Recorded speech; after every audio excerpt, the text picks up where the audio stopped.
இன்னைக்கு Nifty almost 1.8% positive close. இது ஒரு கால் ஷார்ட் கவரிங் புல் ட்ராப்பா இல்லை உண்மையான மூவா?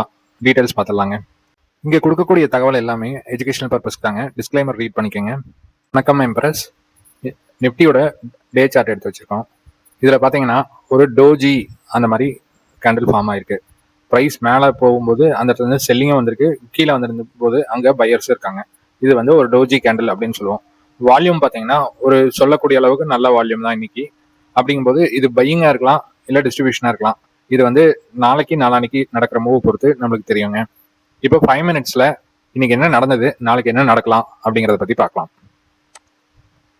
ஸோ மார்னிங் ஓப்பன் ஆனோடனே ஆல்மோஸ்ட் ஃபிபனாச்சி லெவலில் 1.618 கட் பண்ணி கீழே வந்தாச்சு. அது எது வரைக்கும் வந்திருக்கு அப்படின்னு பார்த்தீங்கன்னா, நேற்று ஈவினிங் வந்து ஒரு ஸ்விங் ஹை, அந்த ஹையில் ஒரு சப்போர்ட் எடுத்துட்டு திருப்பியும் அந்த கேப்பை ஃபில் பண்ணுற லெவலுக்கு மார்க்கெட் போயிடுச்சுங்க. ஆக்சுவலாக நம்ம இன்னைக்கு கேப் அப் வந்து 23,000க்கு மேலே தான் ஓப்பன் ஆகும் அப்படிங்கிற மாதிரி எதிர்பார்த்தோம். ஆனால் கேப் அப் அவ்வளோ ஓப்பன் ஆகலை. ஒரு மைல்டு கேப் அப் மட்டும் ஓப்பன் ஆகிட்டு அந்த லெவல் 23,050 அப்படிங்கிற லெவல் வரைக்கும் போயிருக்காங்க. ஸோ இது கேப் ஃபில்லிங்காக கூட மேலே போயிருக்கலாம்.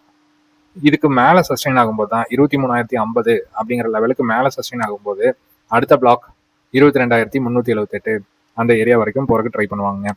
சப்போஸ் இது 23,050 70 இந்த இடத்துல ஒரு ரிஜெக்ஷன் பிரிண்ட் பண்ணிட்டு கீழே வந்தாங்கன்னா திருப்பியும் 22,920 அது வந்து ஒரு ஸ்ட்ராங்கான சப்போர்ட் 920 அப்படிங்கிற மாதிரி இருக்குங்க.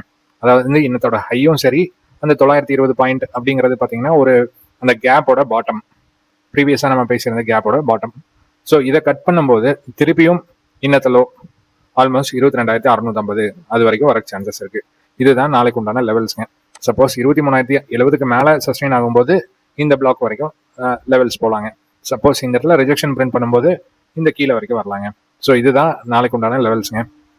சென்செக்ஸில் என்ன லெவல்ஸ் அப்படின்னு பார்த்தீங்கன்னா, சென்செக்ஸோட பாயிண்ட்ஸ் மேட்ரிக்ஸ் பொறுத்தளவுக்கு மினிமம் ஒரு 700 to 1000 பாயிண்ட்ஸ் வந்து சென்செக்ஸில் மூவ் ஆகிறதுக்கு நிறைய வாய்ப்பு இருக்குங்க. இதில் பார்த்தீங்கன்னா 73,950 அப்படிங்கிறது ஒரு பேஸ் மாதிரி இந்த இடத்துல ஃபார்ம் ஆயிருக்கு.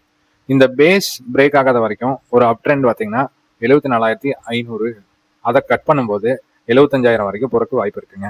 அதே இந்த பேஸை கட் பண்ணாங்க அப்படின்னாங்கன்னா 73,700 ஃபர்ஸ்ட் டார்கெட்டுங்க. அதை கட் பண்ணும்போது 73,470, அதுக்கப்புறம் 73,100 இந்த லெவல் வரைக்கும் வர்றதுக்கு சான்சஸ் இருக்குங்க. இது சென்செக்ஸ்க்கு நாளைக்கு உண்டான லெவல்ஸுங்க. இப்போ பேங்க் நிஃப்டி என்ன மாதிரி பெர்ஃபார்மன்ஸ் பண்ணியிருக்கு அப்படிங்கிறதையும் பார்க்கலாங்க.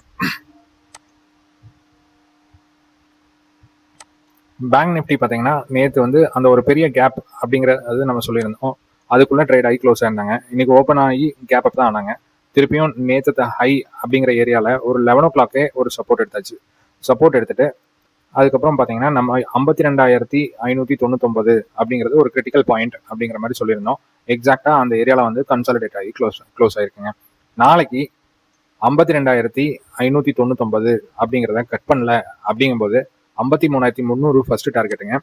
53,300க்கு மேலே போகும்போது 53,550, 53,920 இது வரைக்கும் போகிற சான்சஸ் இருக்குங்க. சப்போஸ் 52,599 கட் பண்ணி கீழே வந்தாங்க அப்படின்னா திருப்பியும் இந்த லெவலில் ரீடெஸ்ட் பண்ணுவாங்க. இன்னத்தோட லோ அதை வந்து ரீடெஸ்ட் பண்ணுவாங்க. அதுக்கு முன்னாடி ஒரு சின்ன ஹிண்ட்ரன்ஸ் பார்த்தீங்கன்னா 52,100 அப்படிங்கிற ஏரியாவில் ஒரு கன்சாலிடேட் ஆயிருக்காங்க. அப்படிங்கும்போது இந்த ஏரியாவில் வந்து ஒரு ஸ்ட்ரகிள் இருக்கலாம், இல்லை மார்னிங் கீழே வந்துட்டு அதுக்கப்புறம் திருப்பியும் மேலே போகலாம். ஸோ இந்த மாதிரி வந்து ஒரு ட்ராப் பண்ணிட்டு அதுக்கப்புறம் ஆப்போசிட் டைரக்ஷனில் மூவ் ஆகிறது தான் இந்த எக்ஸ்பிரியில் நடக்கக்கூடிய விஷயங்க.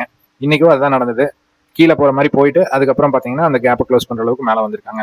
ஸோ எக்ஸ்பிரியில் எப்பவுமே பார்த்தீங்கன்னா இந்த மாதிரி ட்ராப்பிங் நிறையா இருக்கும். அதுக்கு தகுந்த மாதிரி நீங்கள் பிளான் பண்ணி ட்ரேட் எடுங்க.